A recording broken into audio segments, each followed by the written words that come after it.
দেখছেন নবীনগর নিউজ। দেশের অর্থনীতিকে গতিশীল করতে বিরামহীন পরিশ্রম করে যাচ্ছেন দেশের প্রত্যন্ত অঞ্চলে থাকা Bangladesh plastic flakers manufacturing and export অ্যাসোসিয়েশনের প্রতিটি সদস্য, যারা দেশের পরিবেশের জন্য হুমকি পরিত্যক্ত বোতল প্লাস্টিক রিসাইক্লিংয়ের মাধ্যমে ব্যবহার উপযোগী করে বিদেশে রপ্তানি করে বাৎসরিক কোটি কোটি ডলার বৈদেশিক মুদ্রা দেশে নিয়ে আসেন। তারা এদেশের সূর্য সন্তান।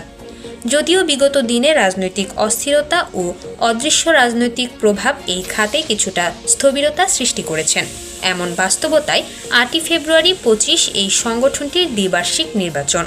সেই নির্বাচনে এই শিল্পের বিকাশ, ব্যবসায়ীদের সঙ্গে সমন্বয়, স্বার্থ সমুন্নত রাখার প্রত্যয়ে ব্যবসা বান্ধব পরিবেশ সৃষ্টির লক্ষ্যে দেশের অর্থনীতিকে শক্তিশালী করার তাগিদে জাতীয়তাবোধ জাগ্রত করার নিমিত্তে সর্বোপরি একটি কার্যকর অ্যাসোসিয়েশন পরিচালনা পরিষদ করার চ্যালেঞ্জ নিয়ে বিরামহীন কাজ করছেন একদল পরিচ্ছন্ন, মেধাবী, প্রথিতযশা, দানবীর আন্তরিক ব্যবসায়ী।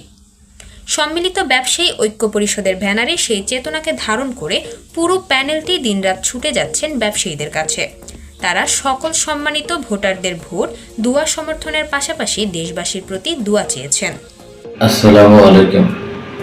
আমার প্রিয় সংগঠন BPFM এর সকল সদস্যবৃন্দ, আপনারা জানেন আগামী 8 ফেব্রুয়ারি আমাদের নির্বাচন অনুষ্ঠিত হতে যাচ্ছে।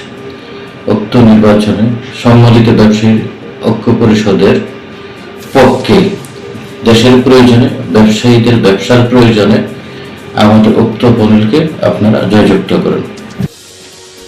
নিজস্ব প্রতিনিধির পাঠানো তথ্যচিত্রে নবীনগর নিউজ।